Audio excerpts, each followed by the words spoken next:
Terrorism is very scary, especially when it happens close to home and not in some faraway place.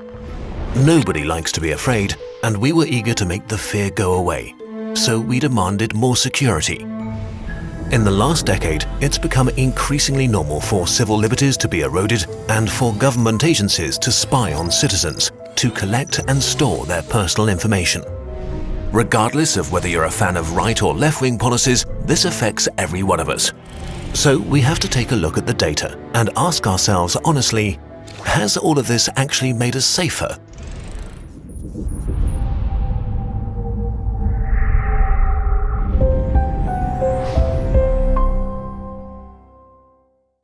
In the aftermath of 9/11, the US government concluded that the law had not kept pace with technology.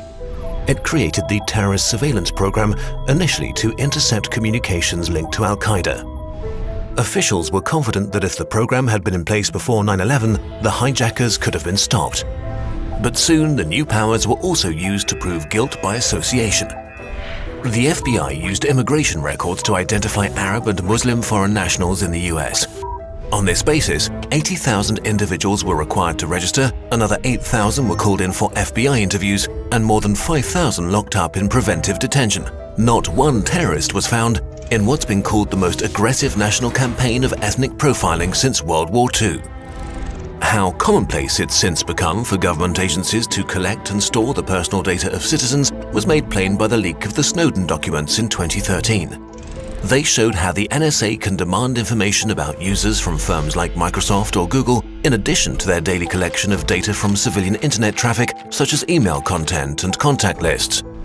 So instead of focusing on criminals, governments are increasingly turning their attention to everyone. But if you're looking for a needle in a haystack, adding more hay to the stack isn't going to make it any easier to find the needle. On the contrary, every recent success announced by the NSA has come from classic target surveillance. Despite high hopes, the NSA surveillance program has not stopped any major terror attack. For instance, one of the Boston Marathon bombers was already a target of the FBI. So what we need is not even more random data, but better ways to understand and use the information we have. Spy agencies are also pushing to cripple encryption. In early 2016, the FBI asked Apple to produce a backdoor program to disable the encryption of a terrorist's iPhone. Apple publicly declined, not only because this tool could be used to permanently weaken the privacy of law-abiding citizens worldwide, but fearing to open the floodgates for governments requesting access to a technology used by billions of people, a fear shared by security experts and cryptographers. A few weeks later, the FBI revealed that they had hacked the phone themselves, basically admitting that they lied to the public about the need for a backdoor, which questions how trustworthy spy agencies are in the debate about privacy and security, especially considering that the NSA, for example, already has the capability to turn on your iPhone microphone or activate your laptop camera without you noticing. Concerns about this are often met with the argument, if you have nothing to hide, you have nothing to fear. But this reasoning only creates a climate of oppression. Wanting to keep certain parts of your life private doesn't mean you're doing anything wrong. Right now, we live in a democracy. But imagine the damage the wrong person could do with all our data and such easy access to our devices. Anti-terrorism laws allow the authorities to investigate and punish non-terrorism-related crimes more aggressively. If you give law enforcement powerful tools, they will use them. That's why democratic oversight is so important. Even if those tools and laws aren't used against you today, they might be tomorrow. For example, following the November 2015 Paris attacks, France expanded its already extensive anti-terrorism laws by giving law enforcement greater powers to conduct house raids and place people under house arrest.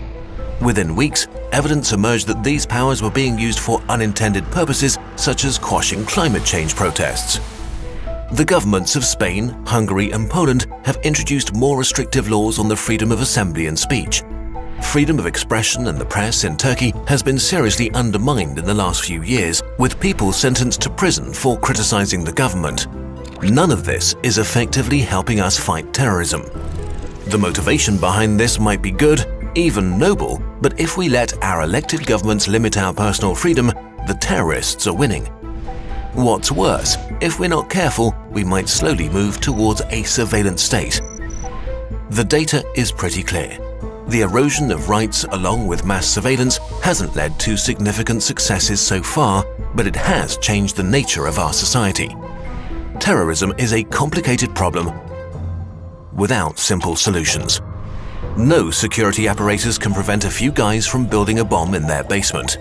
We should keep the principle of proportionality in mind.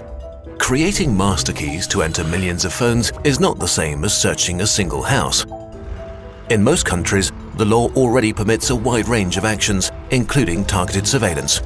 To take full advantage of this existing potential, we need better international cooperation and more effective security and foreign policies.